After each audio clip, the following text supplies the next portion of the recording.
Senator Gatchalian at Senator Lacson bumilib sa ginawa ni Pangulong Bongbong Marcos. Halika, atin itong pag-usapan. Bakit ang dalawang veteranong ito bumilib sa masterstroke ni PBBM? Senator, una po muna, na very good ninyo sir, si DFA Secretary Lazaro dahil Senator Sherwin Gatchalian pushing for diplomatic talks with Iran.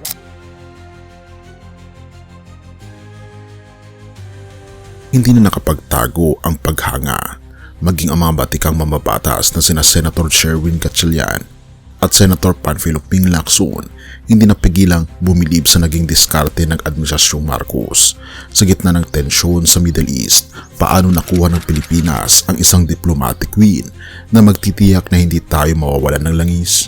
Opisyal na pong ipinarating ni Foreign Affairs Secretary Tess Lasso kay Iranian Lazaro, kay Iranian Ambassador Yousaf Asmayilde ang pagdedeklara ng bansa bilang non-hostile country at napadaan para mapadaan nga po ito mga barko na papuntang Pilipinas dun sa Strait of Hormuz. Habang ang ibang bansa ay nagkakagulo, bakit sinabi ni Senator Lacson na ang quiet diplomacy ni PBBM at Secretary Lazaro ang tunay na nagligtas sa ating supply chain? Ito na ba ang katapusan ng pangamba sa 80% hanggang 100% ng ating oil imports?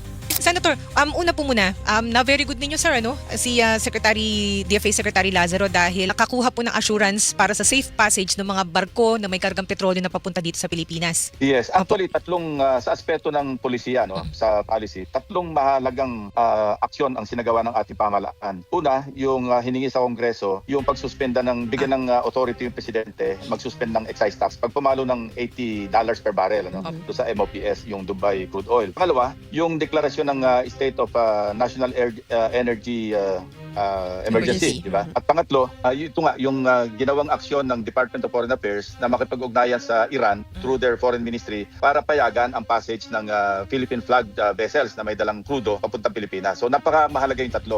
Isang malaking tagumpay para sa energy security ng bansa ang nakuha nating kasunduan sa Iran. Ayon kay Senator Sherwin Gatchalian, Chair ng Senate Energy Committee, ang pagpayag ng Iran na bigyan tayo ng safe passage sa Strait of Hormuz ay isang huge relief. Sabi ni Gatchalian, nanawagan tayo na gamitin ang diplomasya dahil ito ang pinaka-epektibong paraan upang mapatatag ang ating supply. Senator Sherwin Gatchalian pushing for diplomatic talks with Iran. The Iranian government has a presence here. It has a thriving embassy here. In fact, whenever there's Vin de Honor in Malacanang, which I normally attend, I would see the Iranian ambassador there. So in other words, our relationship is open to them. Of course, we have our own national interests to protect, and that's why we have the Mutual Defense Treaty with America. But this is because of our own interests, not because of the interests of anyone. So in that case, the Iranian, in my analysis, the Iranian government will understand, and I think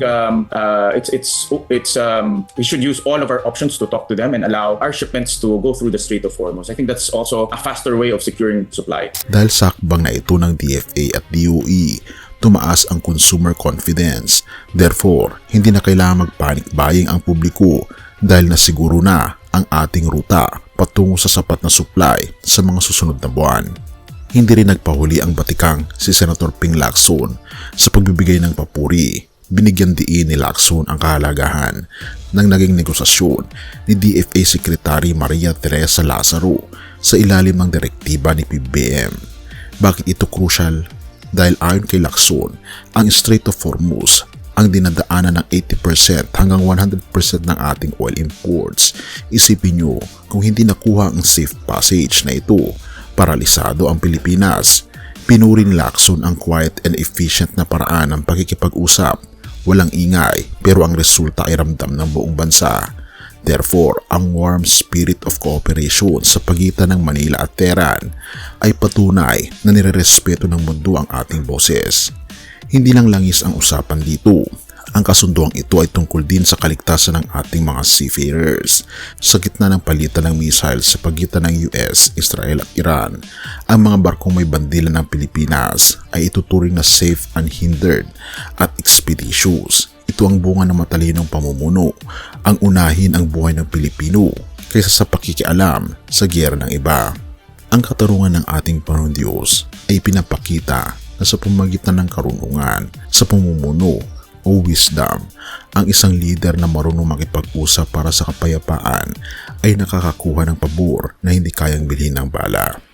Sabi sa Kawikaan 14 verse 35, ang pabor ng hari ay sa aliping gumagawang may katalinuhan.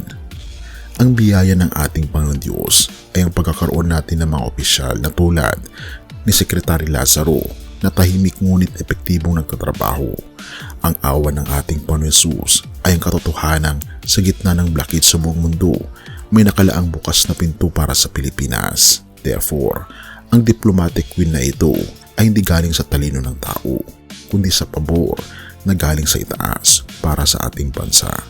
Kaibigan, sa panahon ng krisis, ang karunungan ang ating kalasag.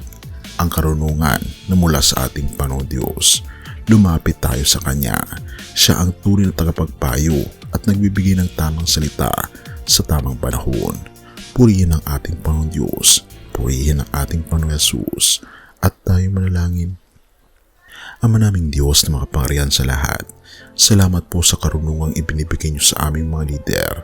Salamat po sa pabor na nakuha namin sa mata ng Iran upang maging ligtas ang aming mga seafarers at supply ng langis. Panatiliin niyo po ang kapayapaan sa aming rehiyon at maging sa buong mundo. Gabayan niyo po ang bawat isa. Gayon din ang Senado sa paggawa ng mga contingency plans para sa ikakagaan ng buhay ng bawat Pilipino. Pero higit sa lahat, o aming Panginoon Diyos, naway huwag kaming makalimot na magpasalamat sa iyong walang hanggang pag-iingat at makita na ang buhay po namin dito sa lupa ay pansamantala lamang at ninanais po namin isuko ang aming buong puso sa inyo, ang aming buong buhay. Dahil kayo po ang nakakaalam ng aming kinabukasan, pinupuri po namin kayo at pinapasalamatan, o aming Panginoon Diyos, sa inyo pong dakilang pag-ibig sa amin. At patnubayan niyo po kami at patawarin po kami sa lahat ng aming mga pagkukulang at pagkakasala, sapagkat ito po ang aming samuthiling sa matamis na pangalan ng aming Panginoon Jesus. Salamat po. Amen. Bago natin ipagpatuloy, kaibigan, siya nga pala ang Great Controversy, na isa sa mga pinaka-kontrobersyal na libro dahil tumutukoy ito sa mga propesiya sa libro ng Daniel at Revelation na nagaganap na sa panahon natin ngayon, bago ang pagdating ng ating Panginoong Diyos ay pinamimigay na namin ng libre sa pamamagitan ng PDF. At ito ay nasa limited lamang na panahon, kaya i-click mo sa description sa baba upang ma-avail mo, kaibigan, ang napaka-importanteng libro ito na magbubukas sa iyo sa mas maliwanag mong hinaharap. Purihin ang ating Panginoong Diyos at tayo magpatuloy.